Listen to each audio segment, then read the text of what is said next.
Hey guys, it's Paul Siegel here with the Armature 10 ballerina campaign. I really owe you guys a much longer update, especially since I'm a couple months behind schedule, and I appreciate everyone's patience. It's been a really cool experience to dive into this because I've learned a lot, and there have been a lot of roadblocks, but so far I've been able to overcome all of them.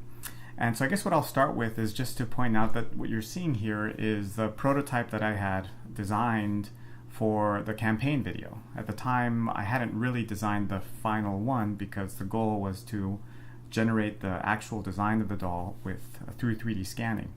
And so, like with all these campaigns, there's like a chicken and egg problem in that you want to show what you want to make, but you haven't made it yet. And so what you're seeing here is the design that you're all familiar with. As you may recall, I was talking about having two different age groups, and over the last few months, I started to do the 3D scanning and worked with two models, one a younger age girl and an older age girl, both of them petite and short, so that they would fit the ballerina concept.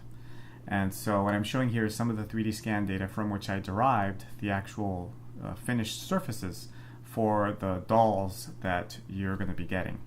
Now this came with a number of interesting challenges. Like for instance, here you can see that the neck joint is not really fitting inside the volume of the torso.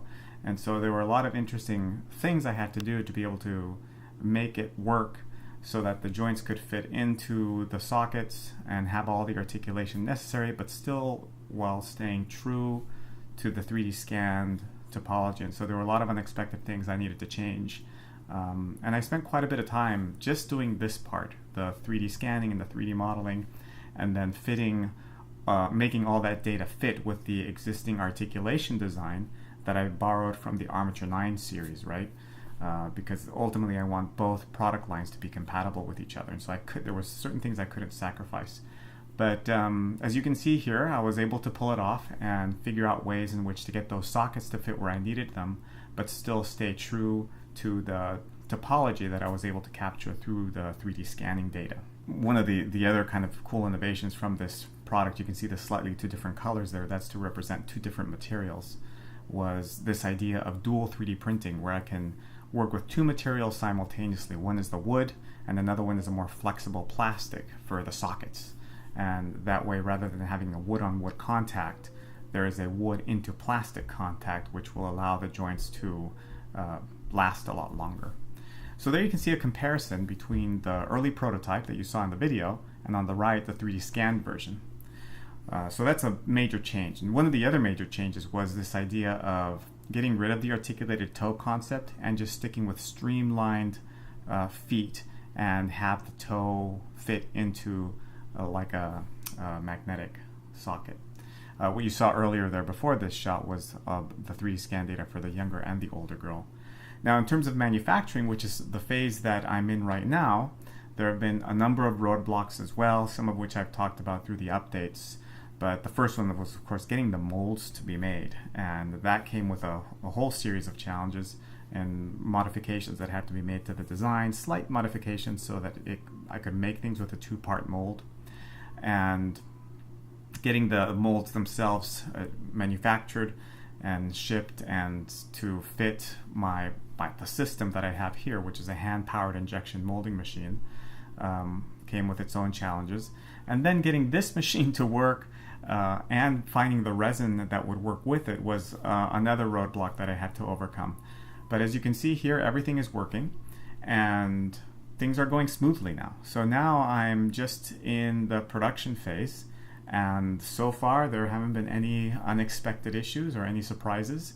So hopefully that will continue to be the case.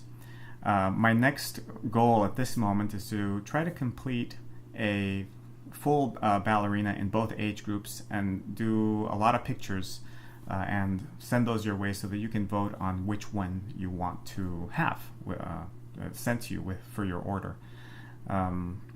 Here I'm showing some of the other steps that you might not expect I have to go through, where as the pieces come out of the injection molding machine, there's a significant amount of post-processing that's needed, where I need to cut things off and shave them off, and then I use a blowtorch to try to hide some of the some of the imperfections that come from shaving these extra pieces off.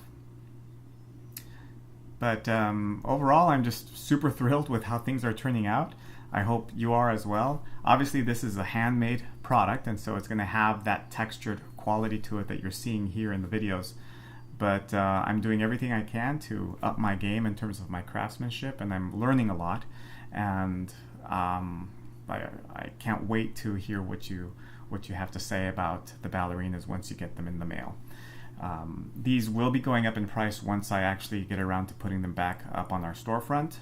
You guys purchased them for $50, which is a really good deal, but they will be costing $90 or $100 once I release them on the website again and to start taking orders. So stay tuned for more updates. The next one should be a survey for you to fill out and specify which ballerina you would like to get.